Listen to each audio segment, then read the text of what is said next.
Hello, and thank you so much for joining me. My name's Gill O'Donnell, and I'm thrilled to be one of the new docrafts brand ambassadors. I've been heavily involved in crafting since 2005. All started quite simply. Somebody gave me a handmade card with a little wooden tulip in the centre of it. I thought this was just amazing, and I was hooked. I went to craft shows, I went to craft shops, I went to in-store demonstrations, and I scoured the internet looking for ideas and inspirations. I went to college and I took a course in card making and design, and I even started running my own classes. It was at one of the demonstrations, the demonstrator suggested to me that I actually might apply myself to be a demonstrator, and I did, and I've now been working for docrafts for almost 12 years as an in-store demonstrator. My favourite technique, I think, has got to be die cutting. It's like magic at the turn of a handle. The dies are always evolving and bettering themselves. There's always something new and exciting around the corner. If I had to pick a favourite product, it's going to be tough because docrafts have something for everybody, but I think it would have to be the Santoro range, either Willow or Gorgeous. They probably are my absolute favourite. So I'm going to show you how to make this rather fabulous block card. We need to start with two pieces of card. The first one is going to be 18 centimetres across by 28 centimetres down, and the second one is 3 centimetres across by 18 centimetres down. The first thing I'm going to do is score. I'm going to score from the top downwards at 6 centimetres and at 12 centimetres. Then I'm going to turn the card round and we're going to score every 3.5 centimetres. So 3.5, 7, 10.5 and so on. So not only a fabulous card, it's also a maths lesson. So once that's all been scored, you're going to end up with it looking a little bit like this. To make the block effect, what we need to do is to make some cuts and incisions in the card itself. So what I'm going to do is I'm going to remove section 4, 5 and 6 from the top row and section 5 from the second row.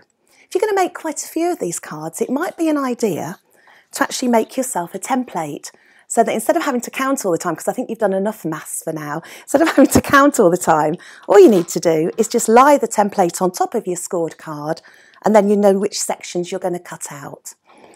So once that has been decided, we're now going to cut these sections out. So there they are like that. The card then will fold in half because we have scored it accordingly, and we're going to seal it with a hinge. The hinge is made from the piece that was 3 by 18.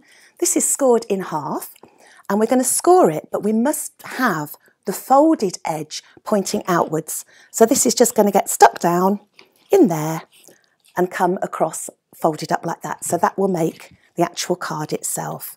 So these flaps are then going to be ready to be folded and the box is ready to be decorated. So I'm only going to say this once, but I can't wait to say, here's one I prepared earlier. So here's a box. And it's been covered with 15 pieces of paper, each measuring 3 centimetres by 5.5 centimetres. I've used some of the wonderful Willow paper and I'm hoping you can see that it is actually embossed with glitter. It is absolutely beautiful. So this is our base card that we're going to start with, and I'm now going to show you how I've done the decoupage. Decoupage now comes mainly die cut. This is one of the Santoro Willow range and it comes in these lovely boxes and it's all glittered. You can also get the Gorgeous and of course Anita's foil decoupage as well, with lots of different designs to suit everybody. However, I'm sure some of you will remember decoupage has not always been die cut. You used to sit there with your scissors cutting it all out by hand, but now it makes it life a lot easier and you do get some fabulous designs, so it's an absolute joy to work with. I'm going to be making this Willow girl up. Now, when I looked at this page, I felt that the biggest one was going to be a little bit too big for my block card. So what I've actually done is I have used the largest piece here and just made a quick, very simple card on its own. So not only does it look beautiful, it also works out at very good value for money as well. So that's just using the centre image, the first part of the decoupage on there, and a simple card with the papers. So here is the decoupage. It's all labelled. It's labelled A1, A2, A3, A4 on this one. So you take the largest part and that will be your base design. You can either put decoupage together with silicone glue, which looks like this, and you can use a skewer or a toothpick to put that on with, or you can use double-sided pads to put it together. Both work well. Everybody seems to have their favourite. The silicone glue gives you more times to arrange your images. The double-sided pads, the 3D pads, mean it's a quick and easy and possibly slightly cleaner way to do it. There's no need to actually cover the back completely with pads. I know some people like to cover every little single angle. I find, being probably a little bit lazy, it's just easier just to put a few in the centre, because then you still get a very good image. So these go on very nice and easily. So I'm going to pop 3 of them on there, press them down, and then just move them off the back. You can also bend the papers when you're doing this as well. It gives it even more of a 3D look.